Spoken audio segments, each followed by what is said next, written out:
Chapter 3, Problem 2, True or False. Number 1, income is defined as increases in assets or decreases in liabilities that result in an increase in equity other than those that relate to contributions by the business owners. Ito ay true. So, kailan ba lalaki ang ating equity? Una, syempre kapag nag-invest yung may-ari at ang pangalawa, kapag nagkaroon ng income. So kapag nagkaroon tayo ng income at lumaki ang ating equity, pwedeng ang effect nito ay lumaki yung ating asset.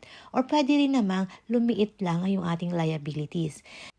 Halimbawa, nag-provide ka ng service, pero sa halip na bayaran ka ng cash, ibinawas na lang dun sa utang mo. So lumiit ang iyong liability.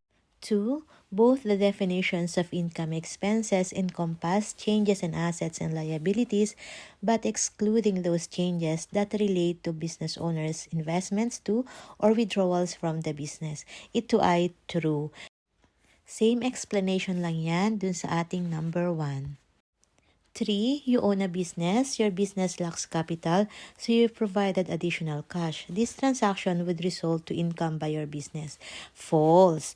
Kasi although nag-increase na yung asset at nag-increase din yung iyong equity, pero yun naman ay dahil sa contribution mo. So, hindi yun pwedeng sabihin na income.